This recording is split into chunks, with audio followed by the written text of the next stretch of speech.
Episode 13 and 4K. Welcome to the Pow5r Sports League Proverbs podcast with Coach Norman and Coach A, where we break down the journey from youth sports to the pros. Whether you're a young athlete, a parent, or just an overall sports fan, this is the spot for you. I'm your host today, MC Mike, and I'm joined alongside two Permian Basin coaching legends, Coach Norman and Coach A. Gentlemen, how we been? Yo, blessed out here in this hot West Texas weather. Right, doing well. Awesome. Doing well. Yeah, it's been warm out there, huh? It has. Man, I think I sent you a picture. It was like 117 in my truck. Yeah, man. You know, it gets you guys too are hot. right You in the don't want to middle of move. track season. I don't know how these kids do that out there, man. Oh man, shoot! Not only the kids, but the parents and stuff. Boy, they was falling out left and right out there in Bryan College Station. Oh, were they? Boy, but you know the one thing about that heat, man, it brings out the best as far as being innovative of how to stay cool, find shade, hydrated, and all of that. Right. These parents come up with pretty good plans on how they're gonna make a home away from home to get out of the elements. Yeah, they Interesting. Do. Yeah. Well, I guess when you're subjected to it, you figure out ways to do that, huh? I mean, here we don't have the dry heat; we have the humidity in Florida. Right. I mean, it's a whole different level of, trying to get outside and run. I mean, you can't breathe. That's the only problem. I'll take the dry heat all day as long as, again, to your point, Coach A, like as long as hydration is the primary focus. Because you can lose track of that pretty quickly. But anyway, so today we're going to be discussing preparation, purpose, and trust. And of course, as the calendar rolls into August, it's time we start talking football. Not just at the youth level, but we're going to touch on some collegiate stories and some NFL news. Catch up, Coach A, on all the things the Cowboys are doing or not doing. But please do.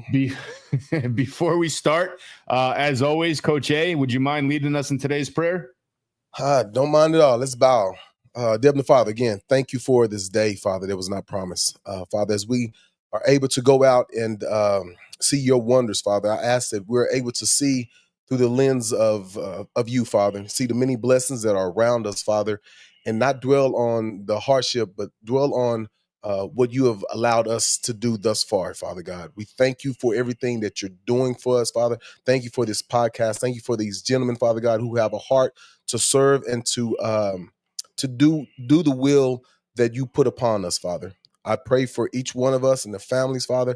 Ask that this podcast speak life to someone out there, Father. I pray that we say something today that is impactful and meaningful and comes from you. So right now, I ask that we step back so the Holy Spirit can step forward. I pray this in your Son's, Jesus Christ's name. Amen. Amen. Amen.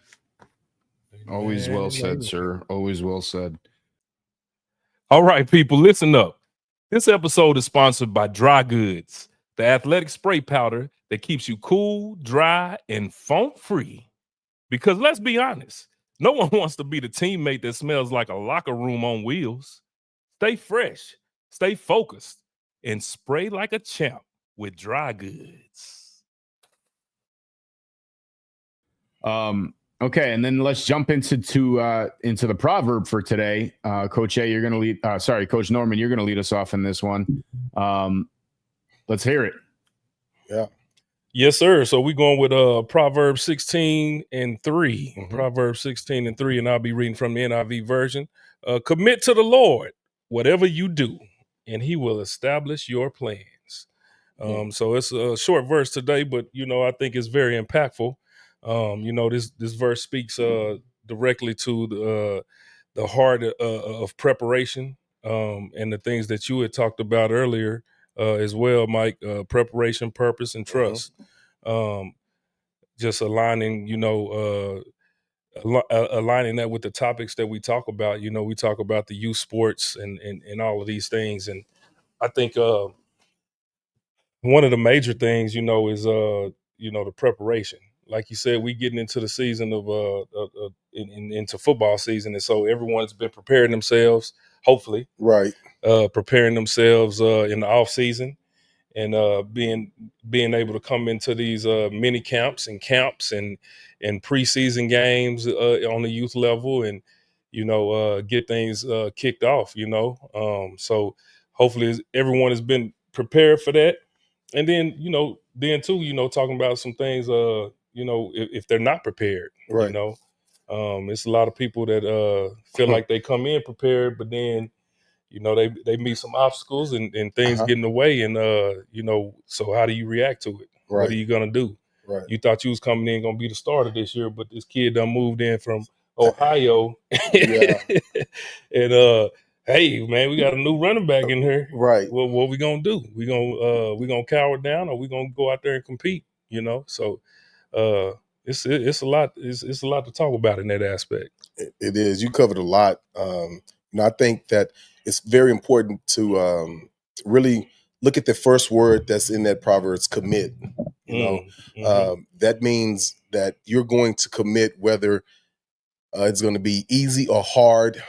In committing, you have to sacrifice. Right. And in committing, you have to trust what you're committing to. And in this instance, it's committing to God, trusting and giving it all to God, that is going to work out in the way He wants it to work out. Yeah. You just have to walk the walk and fight the fight, and understand that He's going to help you succeed if you commit to Him fully. So that's a lot of things that I think these kids now are not understanding: the level of commitment, the level of sacrificing, waking up, going out to work where nobody has to ask you to go to a workout, committing yourself to working out in the summer and doing more than you have to, so that when it's time to come into the summer camps or whatnot, that summer test that we had to do at Tech, that 300-yard shuttle, boy. We do it with ease. But if you didn't commit to that summer and you come in, like,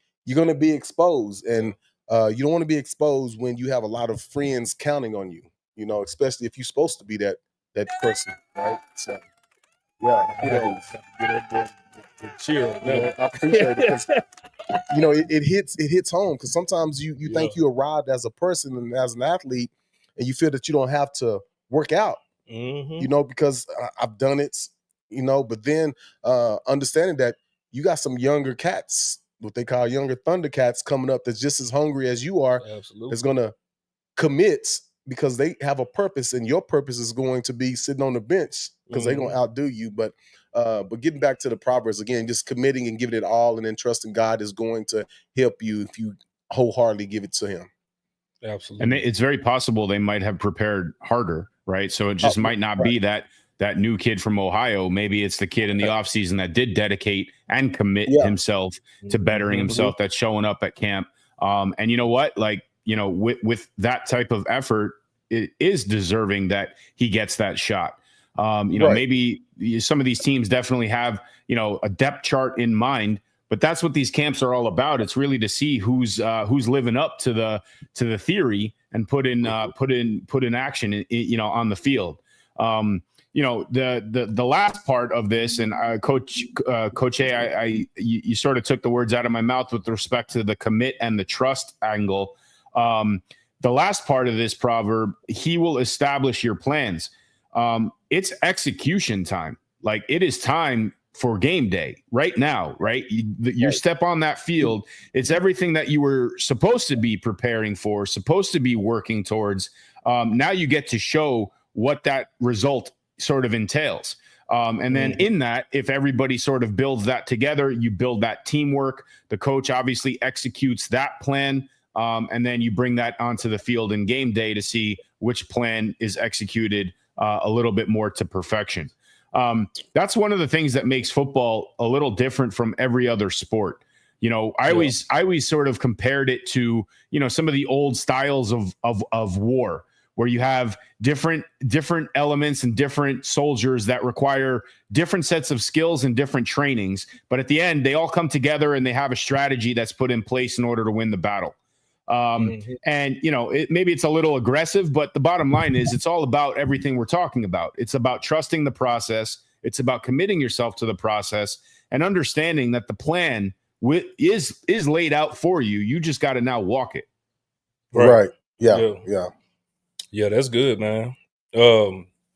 Shoot, I think one thing I'd like to touch on in all of this, and I think it's very important that we say this, or this is my opinion, but I think it's a very strong opinion. But um, even if you did put in the work, even if you did make all the workouts, and you busted your butt all summer, and then you get out there and you see somebody that you know that didn't, and they're ahead of you in the game.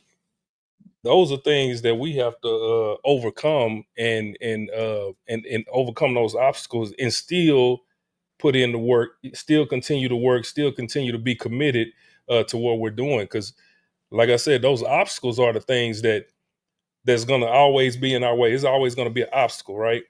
And shoot, you can go out there and say, man, I done did this. I was up at 5:30 every morning working out and all of this, but coach still got this kid in front of me. Coach still got the, I'm still over here doing this.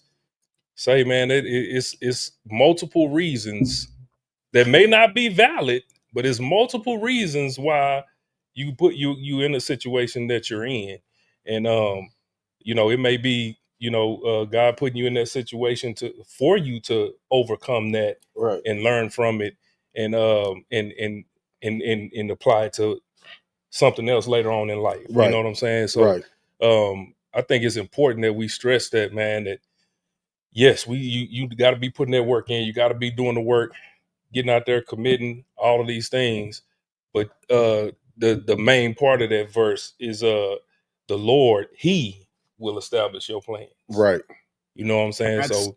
That's a great point too, because if you sit there and you pout that the kid is in front of you, even though you put in the work and you think you're a better player, when your number is called, you're not going to be mentally ready to get up there and do what you need to do. Yeah. And you're working against you. So, again, as much as a competition sits on the same sideline, it is the same team, right? So, position competition is obviously important. Everybody wants to play. Everybody wants to be the guy that, is the reason why a play was successful or the championship was won. But at the end, you really want to do this as a team, and you want to be able to have your teammates trust in you that you're going to step up when your number's called, just like you have the trust in them that they're going to do their job. Right. Hey, and before we go any further, I do like to express this is why we have the Living Bible. God is allowing us to use football to express His words, because all of this committing to the Lord is about His plan, doing the work of God, and we are using a tool that He's allowed us with sports to relate that to the Bible. So those that are out there listening and thinking that we're taking this out of context, it's not. Right. It's still within what God is talking about. We're just allowing the sports side, that the kids to see it from a sports angle, because throughout the whole Bible, you can say the same thing as far as Goliath. David and Goliath. That was the first stadium. You had teams on each side, and you had two teams battling. So it's things like that you can use sports wise, where the kids can understand it and draw them to. We are being fishers of men, using different lures to draw them to the gospel. So I just want to make sure we put that in there. It's funny you brought up David and Goliath, because just to metaphorically speak about things pertaining to the Bible. So this past weekend also, we got a 13U Gamecocks, Rob's team. They went down to DeSoto to play in the Who Won't Smoke. Yeah. So and that team is pretty good. That 13U Gamecocks team, they real good. They got Sunshine and Jarvis and all of those guys and everything. And it was funny, man. Me and Rob. So I was there for that. They played 2 games, but I was there for that first game, and they ended up canceling the game because of lightning and everything. But we were in line getting ready to go into the fields or whatnot, and you could just see, man, like when they was playing this Houston team, I mean, they had a dude on their team that was bigger than me almost. You bet. Yeah. Yeah, he was probably about 5'10", 5'11". He was every bit of 280.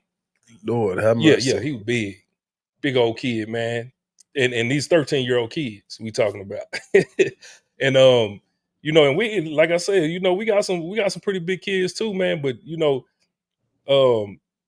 when we was standing in line right next to them, and they just talking noise. You know what I'm saying? The Houston team? Yeah, the Houston team. They talking noise, and then you know our guys just looking at them like hold on, we're not used. Yeah. You know what I'm saying? Like they was big, and you know they had that swag or whatnot, that Houston swag and all of that, and but when it came down to getting on that field, so they did get to get on the field. they got on the field.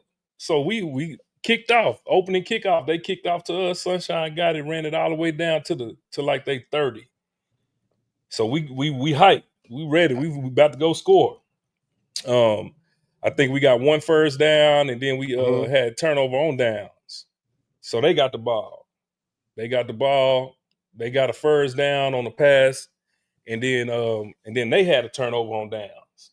So we still got the ball in their territory, and then we starting to drive again, and we get down to like their 20 or 15. Building confidence. And then that's when they stopped it. That's when the lightning came.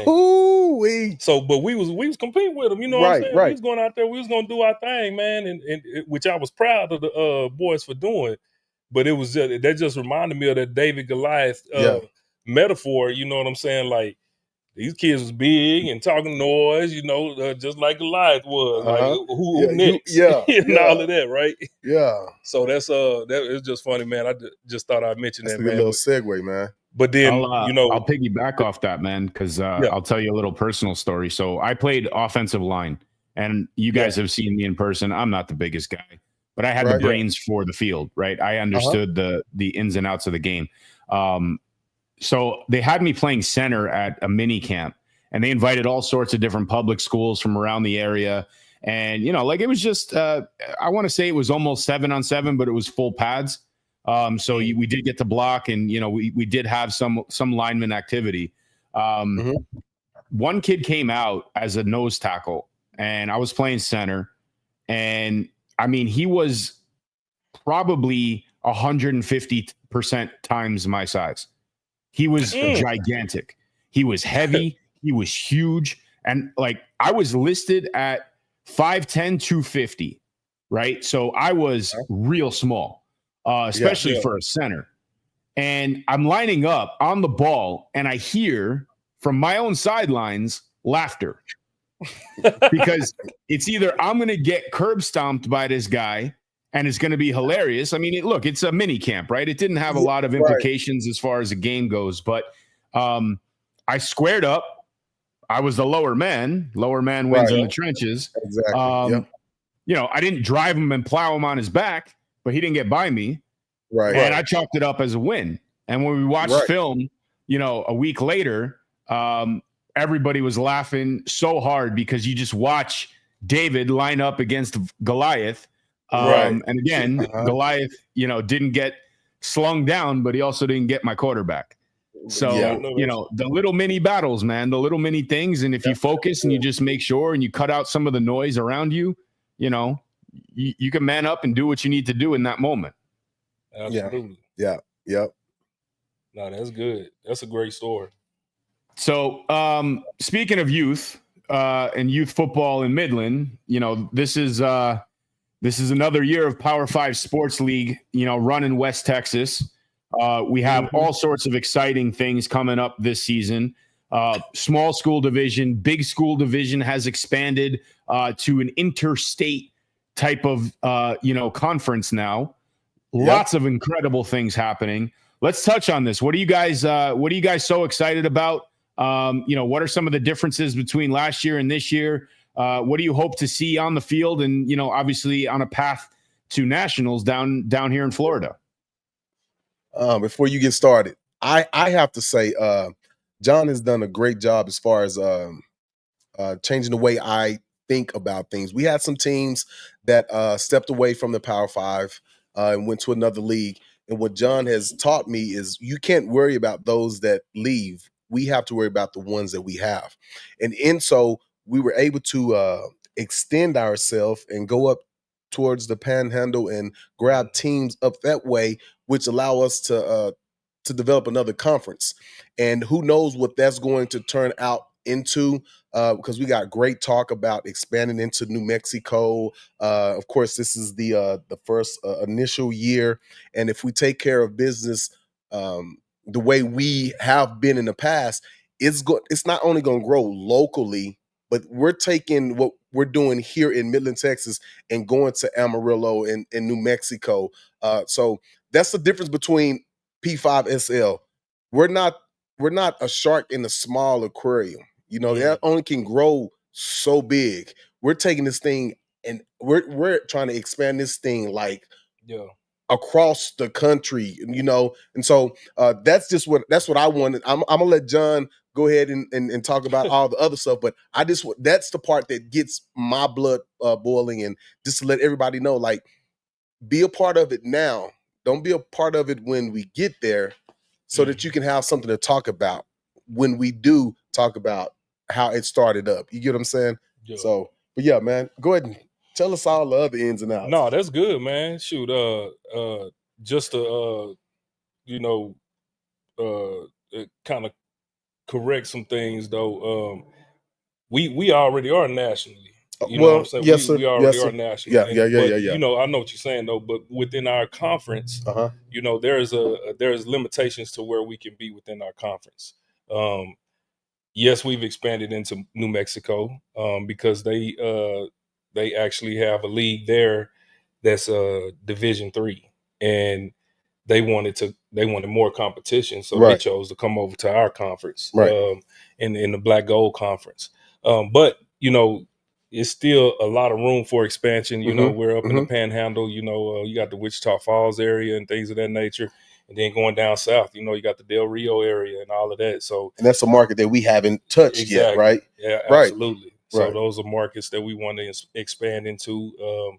Shoot, even in where the floods just came through in the Hill Country area, you know. So we talked about some things over there as well. So, man, I'm excited about it, man. And we just like we said, just continue to grow, and we just got to continue putting out a good product, you know, and doing things the right way. I'm really excited about this year, mainly because we'll be playing our championships at Texas Tech University. Texas Tech, get your guns up. Yeah, man. Right? Yeah. Guns up, baby. But yeah, that was some things that came to fruition this year, and I'm really, really excited about that. You know, these kids getting the opportunity to go up there and play in the same stadium we played in college. You know, it's a little different now with the $240 million facility that I'm putting in, but in new turf and all of that. But you know, but it's still the same stadium. So I'm excited about that, man. Our cheer competition this year, we're changing locations this year. We'll be at Midland Christian with our cheer competition. In their gym. Good facilities. Yeah, so it's awesome facilities. It's not as big as the Horseshoe where we've been having it, but it's big enough to house what we need to do. And I think it'll be a little bit more intimate as well, you know, with it being a smaller space and everything. So yeah, I'm really excited about that. Man, it's just, I mean, it's just so much, man. We got our volleyball, our fall volleyball league coming again. You know, we got Coach Sam. She's been, you know, working that angle and everything, and doing well at that. And we plan on, you know, putting that together again this year, and you know, hopefully having more teams with that as well. You know, you know, that league was built around people who didn't make the team at their schools. You know, and so, you know, it's going to be more of those. They have quite a few girls out there, and so, you know, hopefully with the word of mouth and everything like that on the development side of it and everything, we can get some more teams out there for that. Shoot, we got the baseball league. The baseball league we just had this spring, and you know, we got a lot of great feedback from that, and so, they said they want to do it in the fall. Now I'll be honest, we ain't got a lot of signups in that yet, but I know how Midland works. Right. And it's like this all the time. And people sign up at the last minute. They gonna be like, hey, can we still sign up? Can we still sign up? And I'll be like, yeah, come on, let's get it. So yeah, that's what we trying to get them guys signed up for the fall baseball and everything. And yeah, and then we got some other stuff down the pipeline, man. I don't want to really express right now. There's a couple of huge things that Pow5r Sports League is doing, and man, I think that's gonna blow everybody's socks off. It really is, and I have to. It's so much exciting things that's going on, and you have to have innovative people like you and like me that not only can you dream, but you have people that we have a good group around us that go out and make things happen, right? And I think about the championship games that we played at Jones Stadium. You and I got a chance to play there for 4 years. I can recall when we were younger playing at GMFL, and our Super Bowl was going to be played at Memorial, where Midland High and Midland Lee would play, and the local high school players would come out and talk to us. So that gave us the drive to, hey, one day I'm going to play there. So we're gonna be up I'm there. sitting here thinking that, what if God allowed us to play 4 years there just for this reason, to give the kids in Midland an opportunity to play in a facility like that? Because not only are they going to get a chance to play in the field, I think they may be able to come out the south end zone. I'm not sure. Or the north end zone. So it's going to be we haven't worked those details out yet, but yes, it's going to be a. That's really the only place to come out. I mean, so the thing that the P5SL is doing, we're giving experience, opportunities, and experience. All these parents can go and play in all these other leagues. It's fine and dandy. I'm not knocking any of that, but opportunity and experience is what we are doing over here at P5SL, and we're trying to knock the socks off of everybody that comes along. We can't continue to go and not talk about the track program. We had a lot of success this year. Those that committed, they were able to go off into the different track meets, the USATF, and compete. We had some kids competing. We had about so the one in particular in USATF was John Ellis. John Ellis, Midland Christian. I believe he's at Midland Christian. He's 16 or 17. One of them, 16 or 17, but 16U. He went to the USATF Nationals, and he got 14th in the nation. In the nation, in his age group. In his age group, he was 14th in the nation. So he didn't place to get a medal or anything, but just being that high to say that you the 14th fastest 800-meter runner in the nation is pretty cool, man. So and this was his first year running. I was just going to say that. So kudos to I think his summer track team club that made the transition and prepared him to run the 800. And I think, did he also run the mile too? No, he ran the 4. The 4 and whatnot. But he didn't run that in in nationals. Exactly. So two great coaches that saw the potential in the kid and coached him to that, right? So absolutely, man. Yeah, just excited. So shout out John out there, man. And then we had Darian Thomas. Newcomer. Newcomer Darian Thomas, I believe 14U. And he ran 100 and 200 and it did 1, 2. I think that was just the 1 and the 2. And I think he went on the AAU. AAU, Went on the AAU Nationals. He made it to AAU Nationals, so he ran out there and everything. I know the fastest he ran was 11.2, 11.1? 11.2. 11.2. Was his fastest time this year. So he did pretty good in that 100.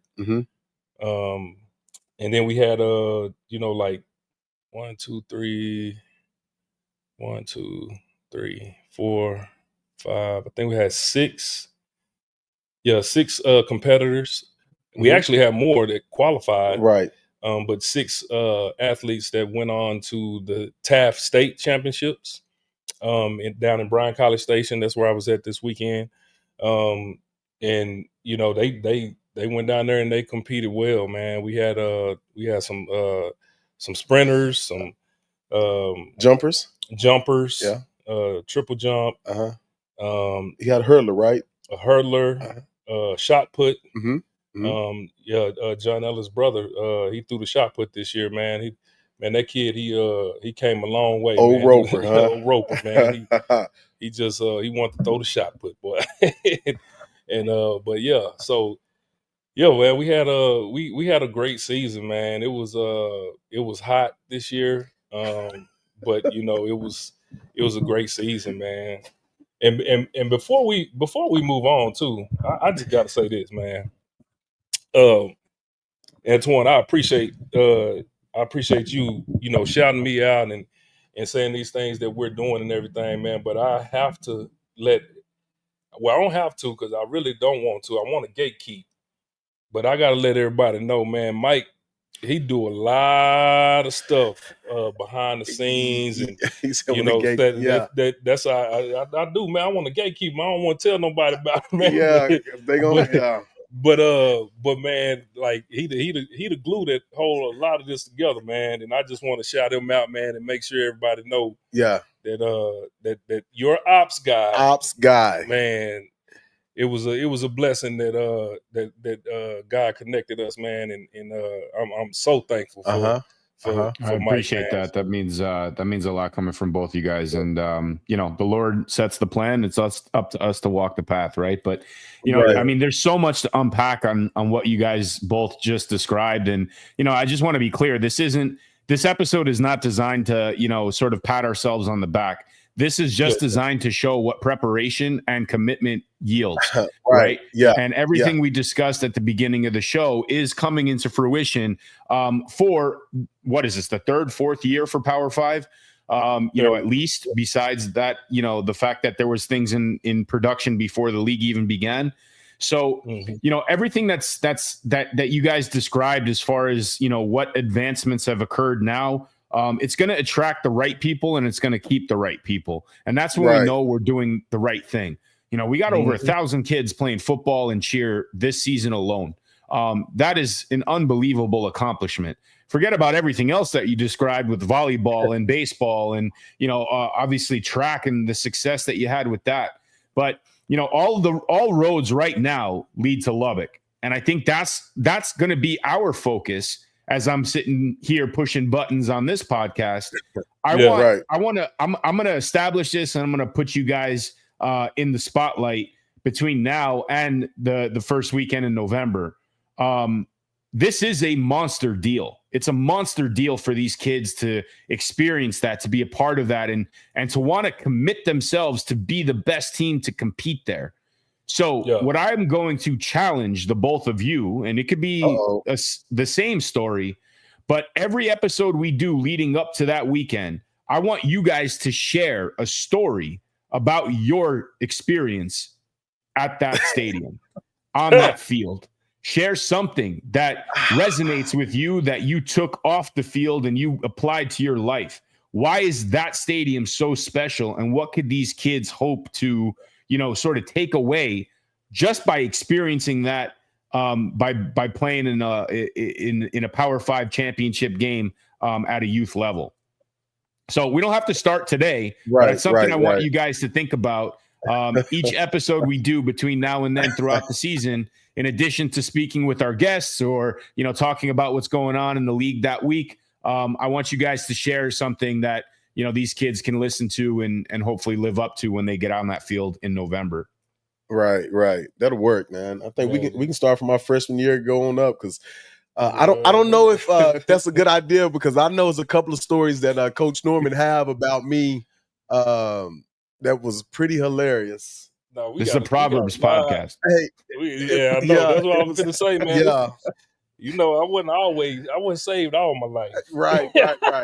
And there's some times on the sideline when, like you alluded to earlier, that you have to be ready when your number's called, and if you're not, you'll just go out there and go through the motions, and back on the sideline, as quick as possible. I'm talking about that Man, A&M game. I know what So, you're talking when it was cold, boy. Yeah, so we have stories. We're gonna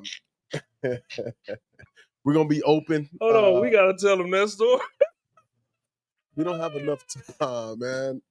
We as got a to matter tell of it fact, now, man. I mean, we I gotta- lit the fuse. You guys ran Mike with the has to dynamite. I think So you can find that game on YouTube. I You think. probably can, but Jeez. let me tell this story, man. Was that our freshman year? Yes, It was our freshman year, man. So we playing Texas A&M at home, and neither one of us was starting, but I was getting a lot of playing time, so I was in the game. And it was cold, mind you. It gets cold in Lubbock. it was cold. It They was- had it the was what year little was this? heaters on- This was 97. Yeah. Cause we graduated in 97, and then we started playing in August. Yeah. I mean, the 97. first game of our collegiate career was against Tennessee and Peyton Manning. You know, Yeah. welcome to the NCAA. Peerless Price, Marcus Nash, Man, Jamal Lewis, Leonard Little. yeah, we played against the whole them. Al NFL Wilson. team. Yeah. That's all. But yeah, that's a whole nother story. But yeah, so we playing A&M, we playing Texas A&M at home, and boy, I'm in the game, so you know I'm cold, but I'm a little warm and everything, and I'm playing safety. Antoine is playing corner, and so they rotating the corners in and stuff. Or they was rotating at this time. Antoine, he been on the sideline the whole time, the whole First game. quarter, second quarter, halftime, Yeah, third quarter, fourth quarter. He want to put me in. fourth quarter. Because I think we was winning. Didn't we beat them that game, or they was winning? No, they was winning. They was winning? Yeah. Okay. So they was winning. Fourth quarter, Coach Campbell said, Antoine, get in there. Boy, so hold on. I gotta show y'all, man. Man, this was You can't. You gonna be out of camera. I know. I can't. Yeah, you got to do it on the couch. Antoine got the hand warmers. He on the sideline the whole time. Freeze. He said, Antoine, get in. Here come Antoine. He run out. He jogging out real slow. He get out there. Yeah, he get out there, he line up. You know, and this is when we played man coverage, you know what I'm saying? We had that 46 defense out there, Yeah. boy. We playing man coverage, boy. Antoine, he got out there, he lined up. They said, "Hut." He got the backpedaling, boy. He turned. Then all of a sudden, they threw the ball. They threw the ball over his head. Touchdown. Wait, this is the first play. This is the first play he get in. So as soon as they throw the touchdown, he hit that same jog. Hands in his disc, jogging on to the ground. Nice shoes, man. Ain't nothing I can do. Hey, I was so embarrassed. I couldn't even button my chin strap. My joints was stiff, and I got there. I backpedaled. He hit me with a little 1-2, and I just looked. Put my hands in my warmer. Put his hands back in that warmer and had that same little jog, boy. Got right back over to the heater. I was like, and the bad thing about this, Mike, you knew Monday was film day. Yeah. And we were going to go over the film. And of course, I was the butt of all jokes. And it was, you have to have thick skin in film session. But yeah, man. So you have to be prepared. Even in the cold weather, you have to do something on the sideline to stay ready. Because when your number is called, you don't want to run in and run out in the same fashion. Boy. Hey, yeah. That was just one of many things that happened our freshman year. Well, I mean, I'm looking. I'm trying to look things up as you guys are telling the story, and it looks like you did win that game, 16-13. Yeah, I think so.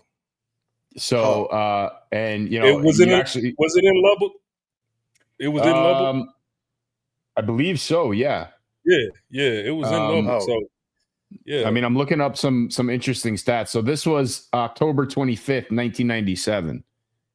Yeah. So is that would have been the date, right? That would have been it. Yeah. Yeah. I see, because we beat A&M twice in Lubbock. Because the second time we beat them, our junior year. Our junior year. I picked it off on the 5. Yeah, that was our junior year. They was ranked number 2 in the country. Yep. And Oh, we I'm sorry. beat 'em This was at Tech. This one was yeah, at Tech. yeah, Yeah. Okay. yeah. This one that you're talking about, yeah, October 25th, So right? so 98 Yeah, was that was- there. 99 was in Lubbock then. So 99 was in Lubbock also, and that's when we beat them again. They was ranked number 2 in the country. And that's when, you could tear the goalpost down. Oh yeah. Our student section, man, they went and tore the goalpost down. And it was crazy because they tore the goalpost down on the south end of the stadium. Uh-huh.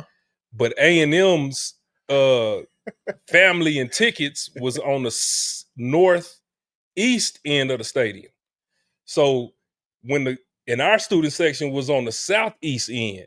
So when they came out the stands, they tore the goalpost down right there in the south end, and then they walked it down the field to the A&M's fan section in the northeast side, and then they got it up into the stands. Uh-huh. And then it was a big old fight and everything. They got the goalposts going up, and it looked like, have you seen in the forest, you see all them ants and they be carrying them leaves and stuff, sticks. That's what it looked like. When they carried that thing up in the stands. Yeah, that was funny. And then they took it out the stadium. They did. And went down University. They did, huh? Took the goalpost down University Street, and then they dumped it in the front entrance of Texas Tech in that little pool thing in the air. Yeah, man. It was wild. It was wild. Wow. So there go 2 stories, right? Yeah. And we beat A&M both times. But yeah, that was great. Well, I mean, I'm just digging up some stats from that year. It looks like you both had a pick in 11 games that you guys had played too. So, it wasn't always watching bombs over your head. You actually defrosted those hands at some point and picked one off. Yeah. Done well, man. It was good. Man, how you be finding this stuff, Mike? Fast. Just looking it up, man. We're trying to tell you how. No, that's awesome, man. And, look, again, as we start rolling through, hopefully we'll be able to not only enjoy some of the games out there, but also throw a podcast together and, maybe have some other memories that are jogged up when once you get back on campus and Right. into those areas. But yeah, I mean, look, that is a massive deal. It's huge for Power 5. Again, this is a monster opportunity in addition to obviously going to regionals, which we can discuss too. That's going to Sin City. Here in our Proverbs podcast, we're gonna combat that a little bit, but it is heading to Vegas this year. Some stiff competition in that area. And then obviously that's the keys to Naples, which is the AYF national championship. And West Texas is growing at that event. And for whatever age groups, are going to qualify and that are going to be able to compete, that ticket to Naples, Florida, and a shot at the national championship is on the table. So many things happening, so many things to look forward to. West Texas football is very much alive, well, and the engines are running, man. It is almost fall. And it's always an exciting time of the year. We got basketball starting, we got college football starting around the corner. The NFL preseason is already underway. We got camps open, guys going down, guys holding out for contracts. Let's transition and discuss some of that. I mean, it's not right to talk football in Texas without bringing up the Cowboys at some point. Lots of drama, but when is it not in Jerry world? What do you guys, what's your opinion and your take? I mean, I can tell you as an outsider and as a Giants fan, it's hilarious to me, but what do you think is going on? I mean, obviously Dak coming off a pretty bad year. They beefed up a little bit at receiver. They got Pickens, we'll see what he's able to do. They did draft fairly well, but now you got problems on the defensive front. Micah Parsons is not happy, and I guess deservedly so. He's been one of the top forces in the NFL over the last few seasons since he broke in as a rookie. Jerry has this little tendency to not want to pay those guys when they're deserved to be paid, and then they pay him later and they turn into Dak Prescott. So Right. what's your guys' take on where this team is, where they're going, man? I mean, if I had a Ouija board and a predictability scale, I'd say they're finishing dead last in that division. No, I don't think they're not finishing dead last. Man. Man, they ain't gonna do that now. Come on, the Giants. Did you hear the comparison about who? Dang, I didn't forgot the quarterback for Jalen Hurts. Yeah. He wasn't born the last time the Cowboys won the Super Bowl or something. It was something like that, man. Oh, that was the last time they won a Super Bowl. But yeah, I understand that.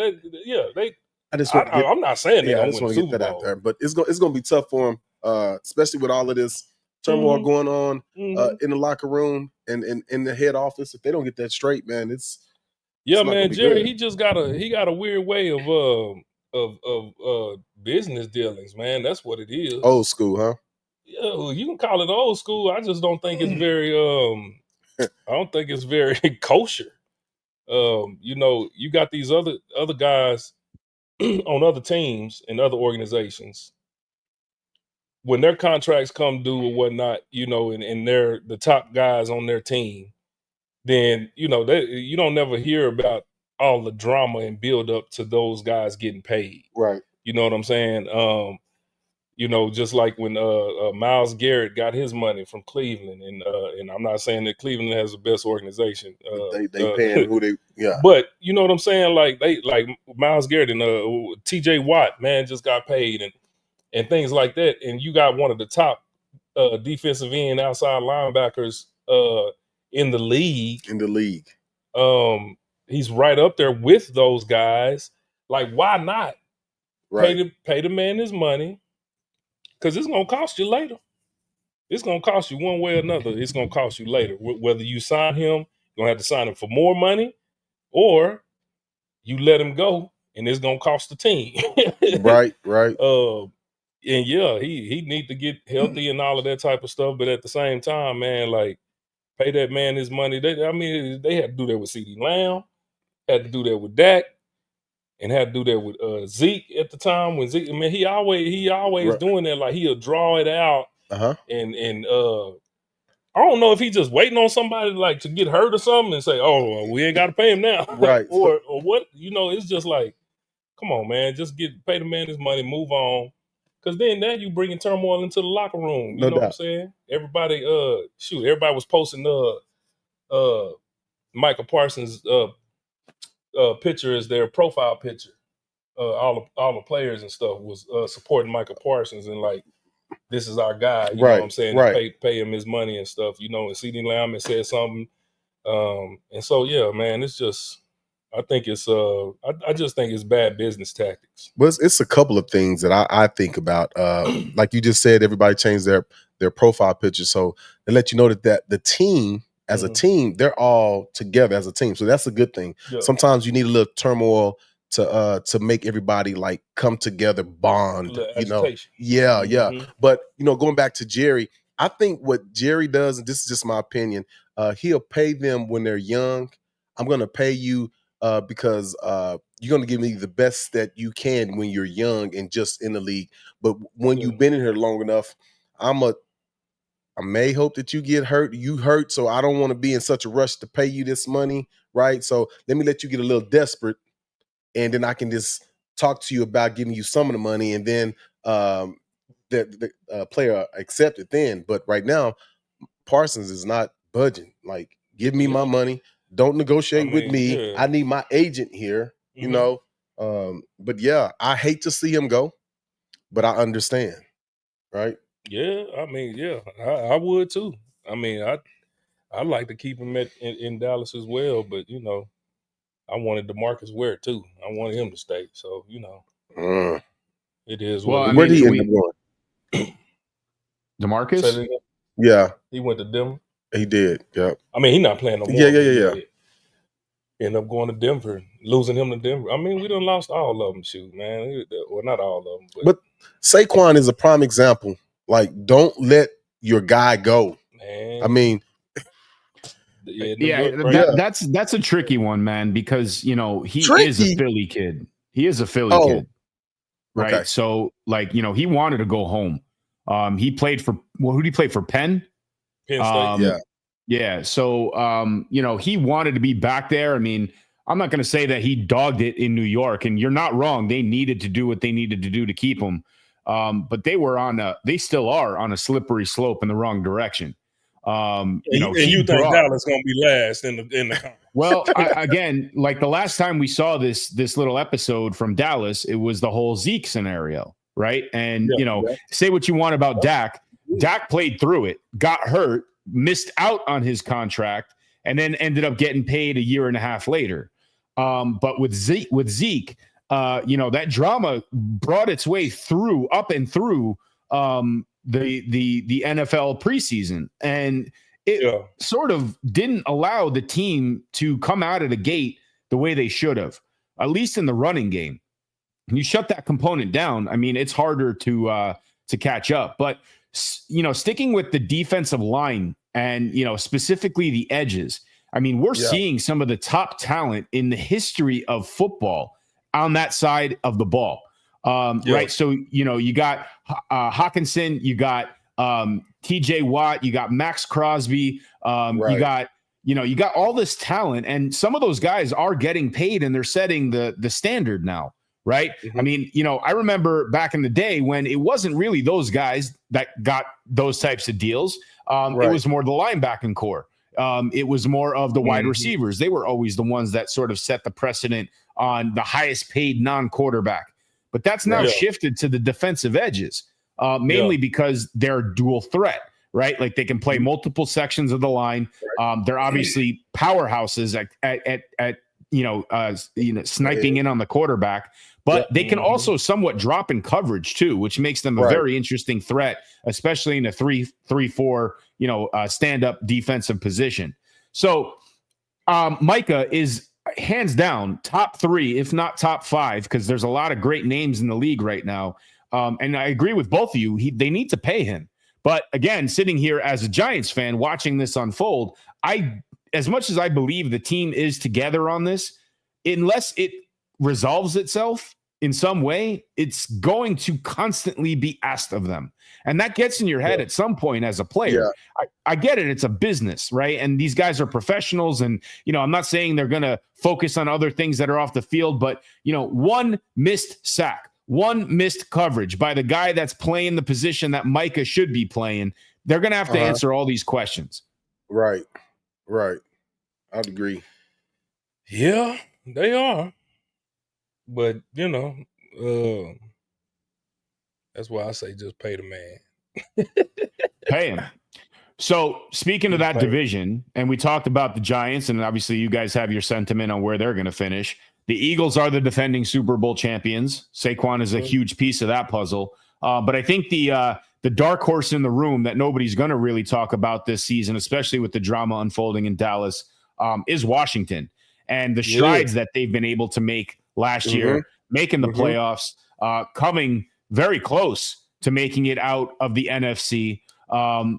It's going to be an interesting year. I mean, obviously, new quarterbacks, they always have a nice little run out of the gate. It's usually the second or third year where you start seeing some of their true colors or some of their faults really come to light. They did give them some help. I really like the Debo pickup. And I think as speaking of two coaches here, you guys can sort of appreciate where this is. I mean, Debo's the guy that's going to give you 150% on the field every play. But unfortunately for him, it sort of worked in his detriment because that's how he gets hurt. Instead of going down, he fights for those extra couple of yards, and there goes his Achilles.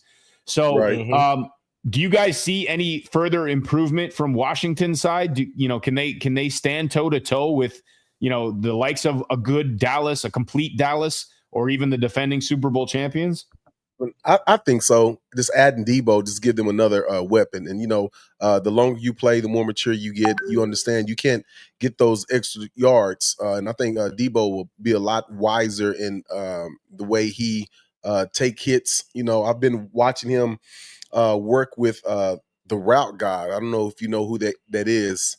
It's a guy who's taking all these collegiate receivers and the NFL receivers and working on their route running. And so with the extra things that Debo has been trying to add to his bag, man, I think with and with Daniels, like a dual quarterback that has the accuracy that he has, the speed to get out the pocket, and having a weapon like Debo, again, if he stays healthy, I think that division is going to be tough. Yeah, I don't think so. Oh, really? I really don't. Okay. So this is my philosophy. Well, first of all, yes, Debo Samuels was a great pickup. However, they have the things going on with Terry McLaurin, who was their number one receiver last year. He asked for a trade, and they thinking about doing it. I know. But who are they trying to pick up? Then that's the I don't know. that's the kind of like I don't know, but why would you Micah want to get rid Parsons. of? Yeah, right. Like, why would you want to get rid of your top receiver that's been balling, still young, and then you compliment him by adding Debo Samuels? Shoot, pay that man his money, man, and go on about your business, and then you can just keep on rolling like you were last year. But even with that being said, I have a philosophy on the sophomore slump. You know, oh, here you go. well, I'm just saying the only thing that I see with the sophomore slump, the reason why I believe, this is my opinion, the reason why I believe that these quarterbacks they come into their second year and they don't do as well as they did when they were rookies and things of that nature, and then they might come back on later on Right. down the line, kind of like Baker Mayfield. He came in and got moved around. I mean, wasn't great in Cleveland and all of that, but then he's a great quarterback in Tampa.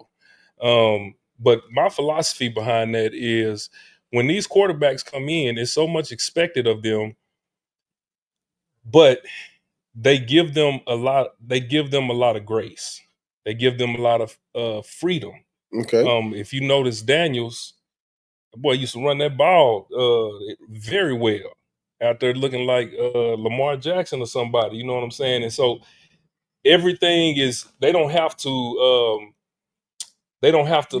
learn the entire playbook in 1 year. Okay. They giving it to them in steps and Small modules, increments. Okay. in increments, yes.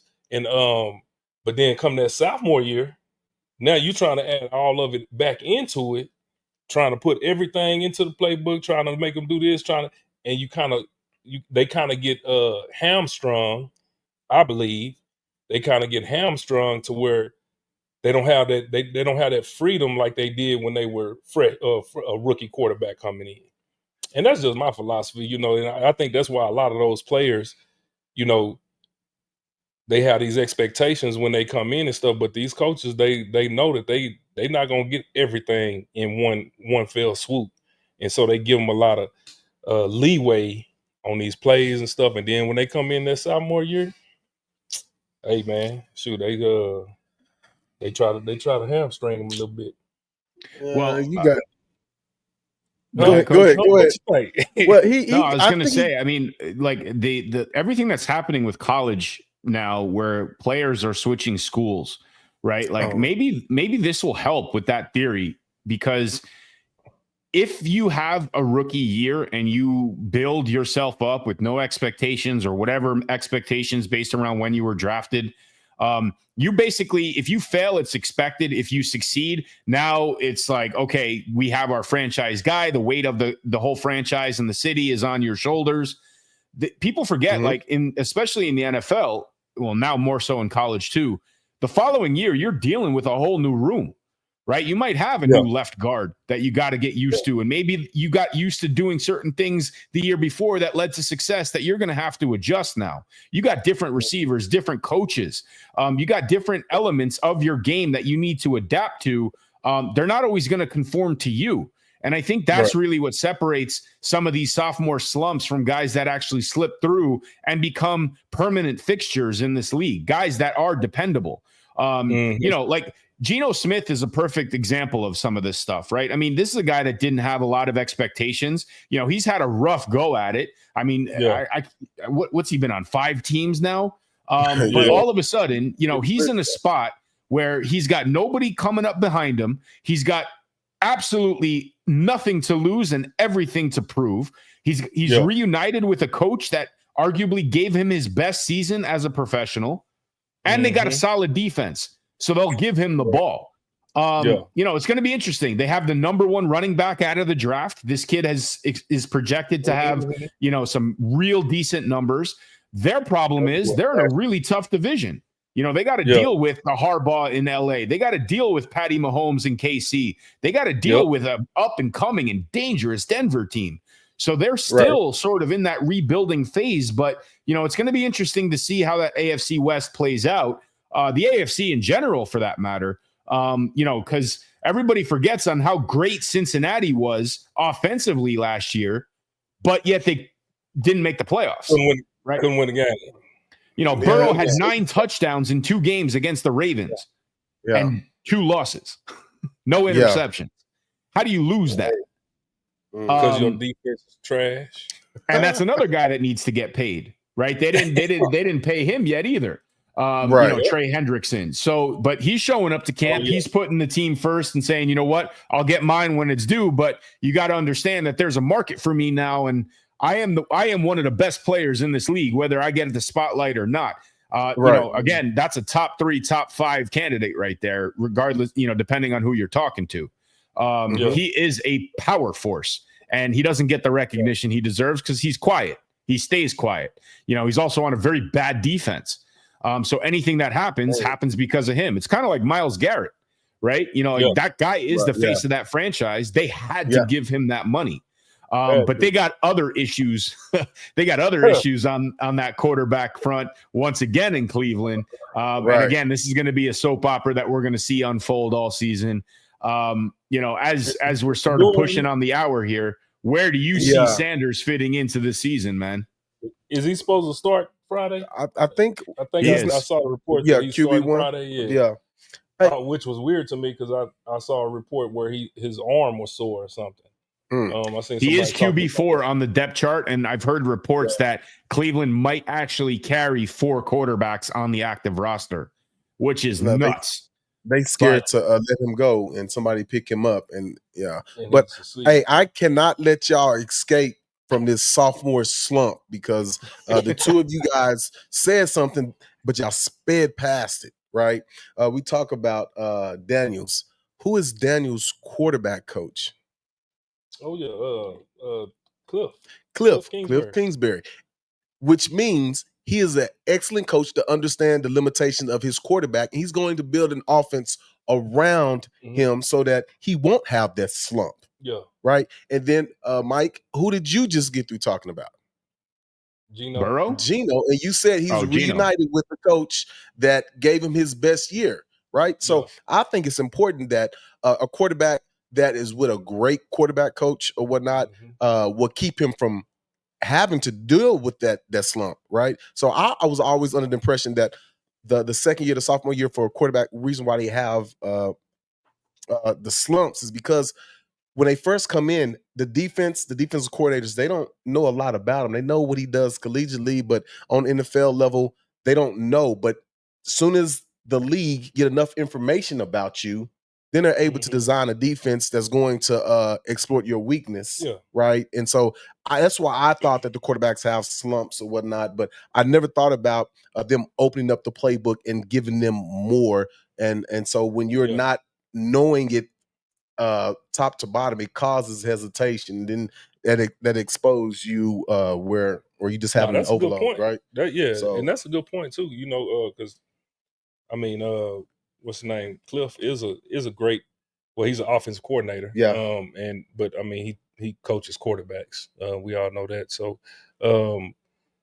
I mean, so hopefully he will, succeed and not have a sophomore slump. But then again, I hope not, because then the Cowboy is going to be at the bottom, like you said. But we'll see, man. I hope he does well, though, man. I'll be rooting for those quarterbacks, man. Right. But yeah, they that's a good point. He's got a great defense. He's in a very weak division compared to the rest of the league. Yeah. They beefed him up with weapons on the outside, even though McLaurin is barking that he wants to trade. They still have other pieces of that puzzle. And they have a dominant running back. So, it's going to be interesting. The weight of Washington is not all on his shoulders. And frankly, I don't think it was last year either. I think he definitely added value to that offense. But I don't feel like he felt in any time that, if I sneeze the wrong way and throw out my back, like I'm not going to be able to lead this team. He does have help around him, which again, in like my whole philosophy on the way quarterbacks are treated, they cannot be the integral pillar of the way that an offense moves. They are a piece of a puzzle, just like a running back, just like a left guard or a tight end. And I think that if they do their job and they do it effectively, then, all the pieces fall into place and the team is able to move the ball down the field. Obviously, everything is subjective, and we get to play Monday morning quarterback and analyze all this stuff throughout the year, which is fun and makes it easier. But when they're actually in the moment, man, we talk about preparation, we talk about trusting the coaches and the commitment and executing the game plan based around what they were able to prepare for in the offseason.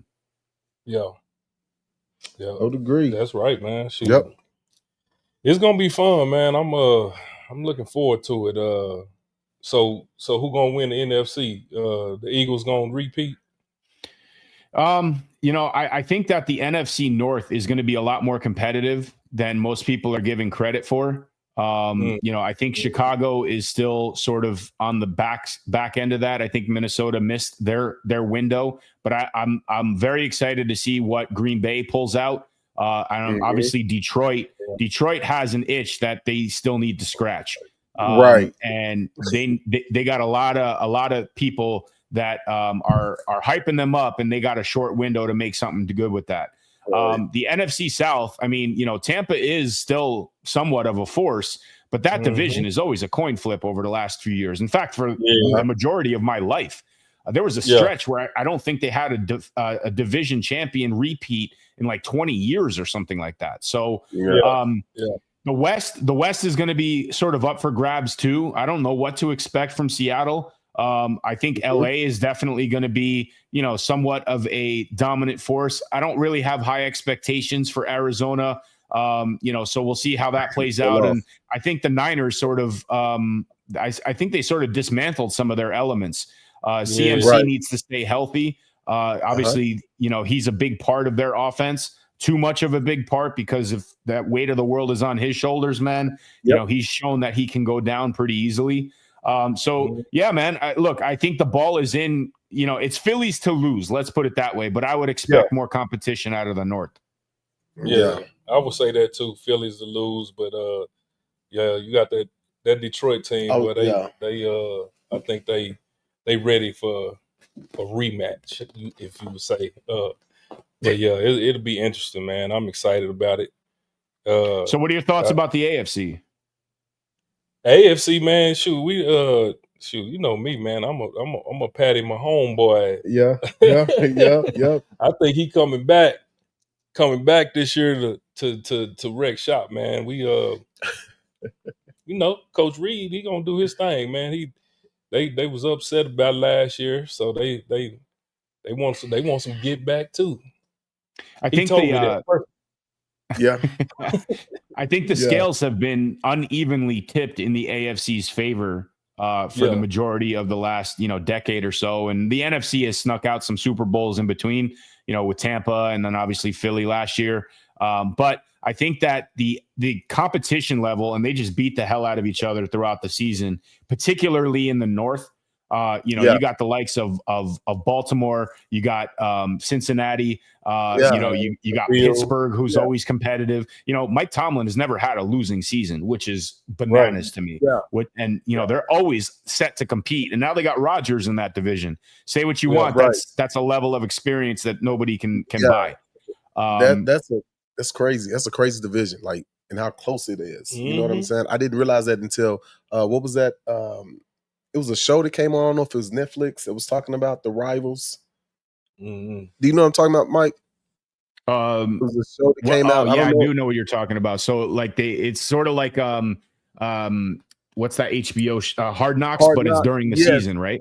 Yes. Oh, And okay. it showed like Mike Tomlin's, like his coaching style and how close they are. And now you really understand why it's a huge rival. Hey, I have to say this before Mike Tomlin. I forget. They were telling me that Detroit is the Dallas Cowboys of the NFC. They the Dallas Cowboys of the NFC. Yeah. Well, I wouldn't not go that necessarily. far. No. Right, because they'll get you there and disappoint you. I mean, lately, but But yeah, Detroit don't have any Super Bowls. No, they there don't. you go. And you know, there's a handful of teams that are even worse off than Detroit. Detroit, obviously, with their no-win season, they're sort of in that bucket of interesting teams of all time or Right. franchises. But Minnesota is one of the worst performing teams as far as Super Bowl history. Yeah. Buffalo is obviously up there. To compare them to Dallas isn't really fair because Dallas has their rings, man. Well, yeah, they still got their, regardless of how long ago they were. They got them. They got them. Right. Like, I'd rather have one a long time ago in 1971 and not have one at all. Yeah, you're right. Have zero and have the only team to go 0-16. Shoot, boy, they not even one. That's why Calvin Johnson retired, man. Y'all are professional. Like we had a joke that players in Detroit would rather retire in their prime than continue to play there. Oh man. You know, shout out Barry too. Yeah. So I'll ask one more question because this is, you know, quite possibly the Shohei Ohtani of football that we're going to get to witness this year. You know, what are your guys' thoughts about Travis Hunter? And obviously he's got a big hill to climb being in Jacksonville. And, you know, but this is a man that we can obviously see play both sides of the ball this year. I wouldn't say every snap, but I would say that it would be somewhat consistent enough to make headlines. Can this kid make a Shohei type of environment for football where, you know, you get to play in these multiple positions? I mean, most people thought that was just not possible anymore at this level. Is he going to prove everybody wrong? That's a that is a very touchy subject. Because if I'm a DB, y'all brought this guy over and he's going to play receiver, but then he's going to come over and take me out. Like, and if he's able to do it, I understand, but I'm just thinking on my behalf. Like, I am good at what I do, but y'all telling me that this guy is better than I am on both sides of the ball. Now, if he's able to do it, man, kudos. Does he have the ability? Yes.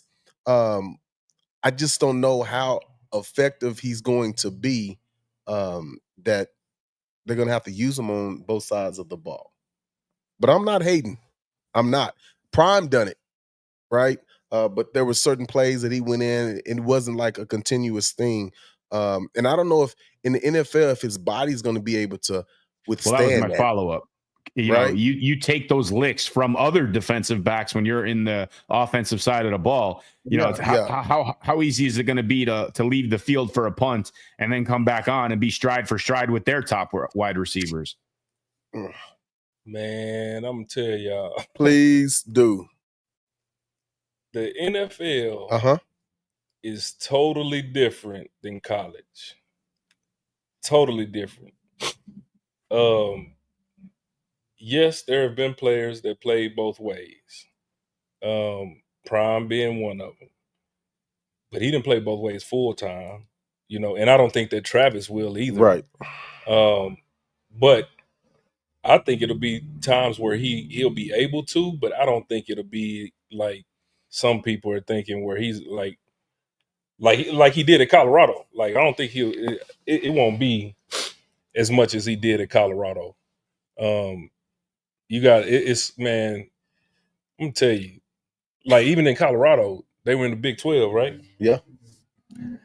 Big 12 they have some great players, but they like every player, they like every team and every player is not as great or going to the league and all of that type of stuff, right? Right. In the league, everybody is good. Everybody is good. Yeah. Like, you got people coming from Columbia University, people coming from universities and schools that people have never heard of. Case in point, you got Dominique Rhodes. Yeah. Who went to Midwestern State University. Mm-hmm. And then went to the league Mm-hmm. and won a Super Bowl. Was it 2 or 1? No, it was 1. Just 1? Okay. Yeah. And won a Super Bowl. So like you got people that you never hear about that's coming into the league, and it's just like it's crazy, man. Yeah. Like everybody is good, everybody is fast. Now, yeah, it's some politics being played in and all that type of stuff, but at the end of the day, when you got people out there that's playing, they playing to eat. Yeah. And the best long snappers in the world are in the NFL. Yeah, I bet you can't name 2 of them, right? But yet somebody knows where to find them. Right. Exactly. Yeah, absolutely, man. You're finding the top talent. You're paying them that money. It is a business at the end of the day. Yes. And, it's going to be interesting to see how Jacksonville plays this because, again, they're not really in the most competitive division. Tennessee is not the dominant forces, they sort of were. They're having injury issues, obviously quarterback issues now. So we'll see how Cam Ward fares out as the number 1 overall pick there.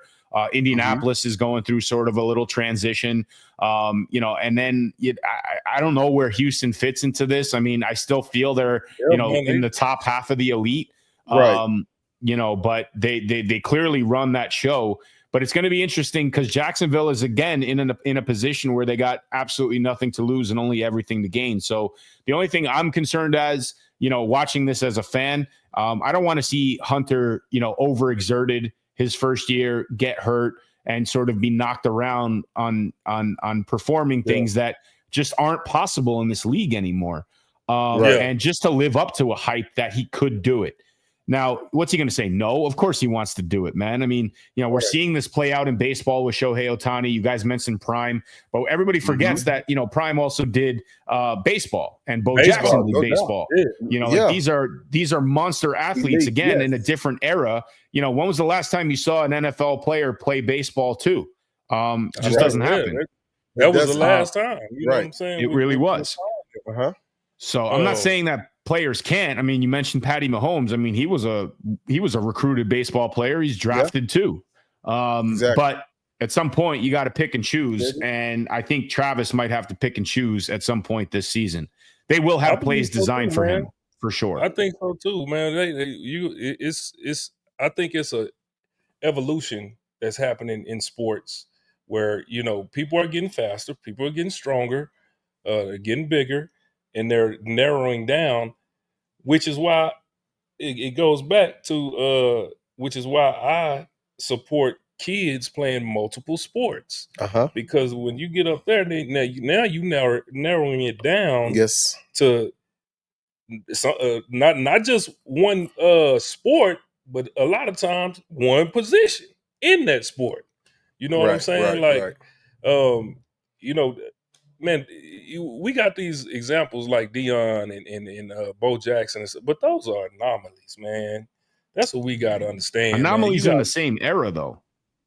Yeah, they are. They are anomalies in the same era, but they're still anomalies, though. Like like to me, regardless of what era they came in, like those are the only 2 that you can say, though. Right. Out of the thousands of baseball players, thousands of football players, those are the only 2 that you could name. That did absolutely. And again, like you look at baseball is no different. Babe Ruth was a pitcher, but he's not known for that, right? I mean, but you look at what this kid is doing in LA now. They have to change the rules for him. Like he pitches and hits in the same game. Like he's an enigma that is just. It's a generational player nowadays that we will never see. But a lot of this, and bringing this back to what Coach A had mentioned regarding coaching, if I sit there and I watch Hunter run a fly route on 3rd and long, and maybe he doesn't get the ball, maybe, they get a sack or whatever. Next play, he's on the other side of that field, man, I'm running a fly route because I know he's tired. Right. I know that my guy is fresh and he's got stronger wheels than this guy. I don't care what kind of talent you got. The guy is still human. right? Like, Exactly. this is where a lot of coaching and counter coaching is going to come into the picture. It's going to be interesting to see that. And I think a team that can exploit that right out of the gate from the division is going to be the Texans. The Texans have a strong defense, and I think they're going to be able to play that strong. Right. Yeah, they just picked up the linebacker from the Eagles too. Yep. I forgot his name. Oh. But yeah, that's shoot. But the Texans. Another thing with Hunter, and like you guys were saying, that they don't have anything to lose, right? Is it for sales, right? Mm-hmm. Because everybody's talking about it, so best believe everybody's going to tune in to see if it's going to happen. And I'm not taking anything from his athletic ability. The kid can go, right? The kid can go, and I think that the team is just maybe taking advantage of it, but reality has to set in, and they got to set this kid up. They have to take advantage of it because they don't have nothing else. Well, they drafted him that high for a reason. Well, yeah, that too. But again, like I said, if I'm playing one of those positions that he's coming to take me out, like, I'm going to feel some type of way. Mm-hmm. And as a receiver, and he's coming to take your spot, like, this the dog in you, the competitor, like, you have to feel some type of way. Yeah. So they telling you that you are not good enough to be in, and he's splitting time in practice. So that means you're going through a whole practice in your position, and he's over here splitting time, and he's still better than you. So what is that saying about you, right? I would have a problem with it. Gotta get better. Yeah, I would have a problem if I was on the team. But what you gonna do about it? Prepare better. There you go. There you Work go. harder. Hey, you gotta work harder. Figure out your weaknesses and hone in on that and this is true. And make those things better. Yeah. But if he does it, man, that's going to force coaches from the high school level, I think, to put their best athletes on the field. And I only say that because when you and I played at Lee, Coach Parchman done that with us. His best players were on the field. Yeah. And you think about it, like you said, Mike, he's human. John and I suffered for cramps all the time, and other teams knew that. And there was times where he would catch a cramp, I would catch a cramp, and we're both laying on the field at the same time with cramp issues, and we're out the game. And so Coach say, pull your socks down. Pull your socks down. Let your legs breathe.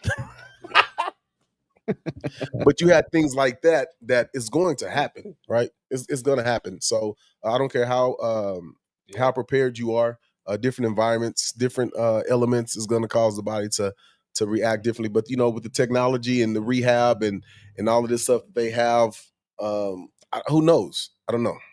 But it's going to be interesting to see how that plays out. You got to implement it too, though. You know what I'm Yeah, saying? you do. Everybody don't implement. We have that technology and stuff like that, but everybody don't use it. Mm-hmm. So yeah, it's gonna be fun though, man. I'm excited. Yep. I'm excited. Oh, it's a great time of year, man. I mean, again, we didn't even touch on basketball or college. We are way past our normal time slot of about an hour for this show. Dang.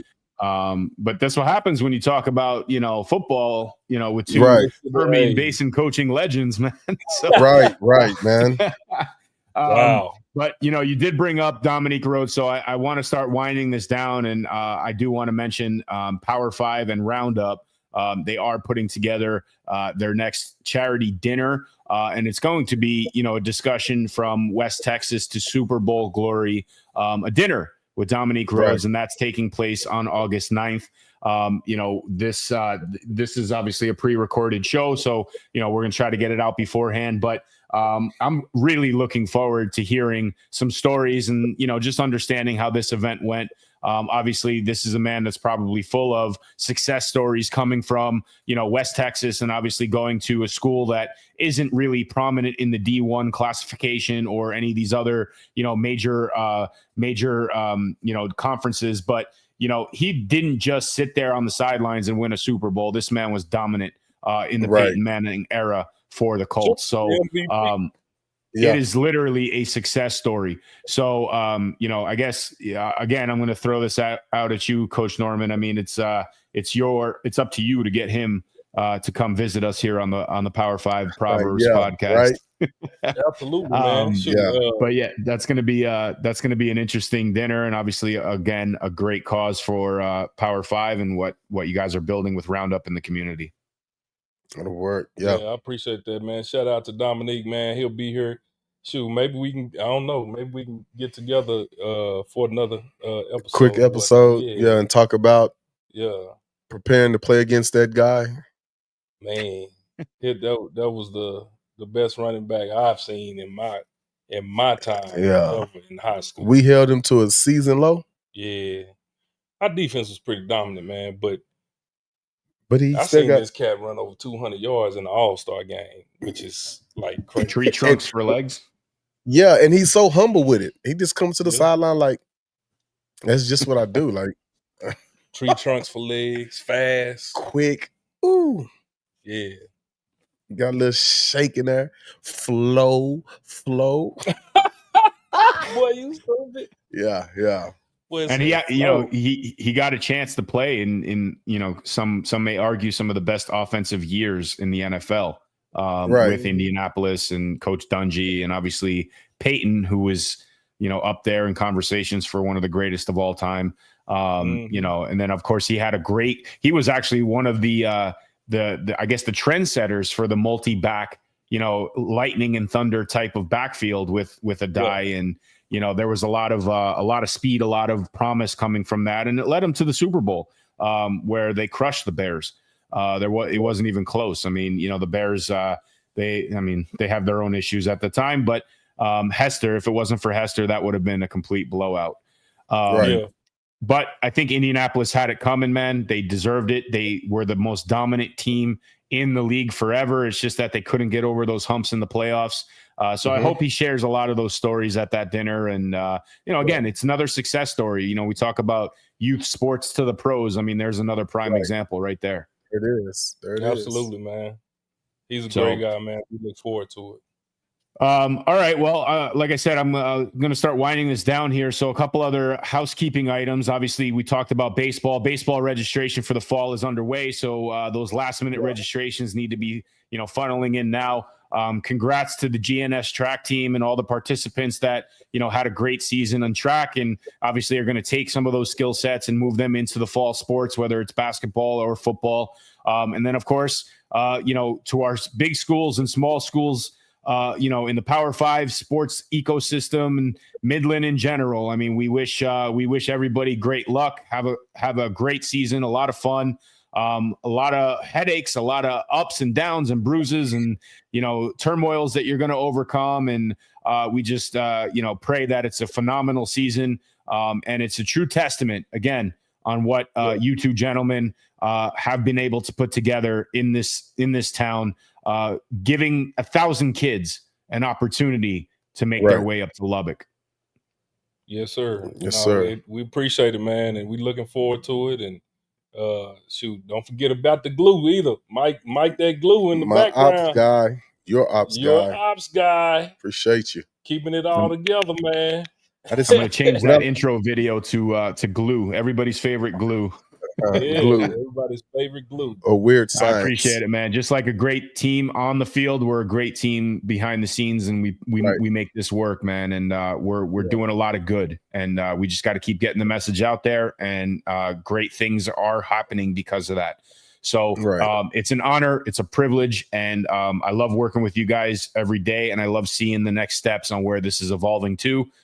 Coach, as you mentioned, you can't mention some of the things, but I'm hopeful that we can chat about them here pretty quickly because they would really take this to a different level than it already has been taken to, and I'm excited to be a part of that. Right. Yes, sir. Right. So, appreciate it. Episode 13. I mean, it was great to just sit back and unwind with you both. We're gonna I guess we're gonna hit pause here, and we're just gonna reconvene on the next one. You guys have any final words before we say goodbye here? Any final words? None at all, man. I do. Let me give it to us. Yeah, let me go on and pause. Let me give y'all my I posted this the other day, man. I saw this. I saw that. It was pretty good. This is a quote from the great Bobby Knight. I know we talk about football all day, but I'm gonna give you a quote from a great basketball coach. He said, "You can talk about all the motivational speeches and phrases and devices in the world, but the greatest motivator of all is your butt on the bench. Yeah. There's no better motivator." You said, "Butt meets bench, bench retains butt. Uh-huh. Butt transmits signal to brain, brain transmits signal to body, body gets off the bench and plays better." Mm. He said, Well, I mean, it's a hell of a sequence of things that take place. That was Bobby Knight. I guess it only means something if he doesn't throw the bench onto the court, right? Right. You're right. That's what it been. Like you was throwing them chairs out there. Uh-huh. Yeah. A legend that will live on in college basketball lore and history. And rest in peace, Bobby, for sure. Right. But anyway, always a pleasure, gentlemen. I look forward to the next episode. Take care. Goodbye, everybody. Yes, sir.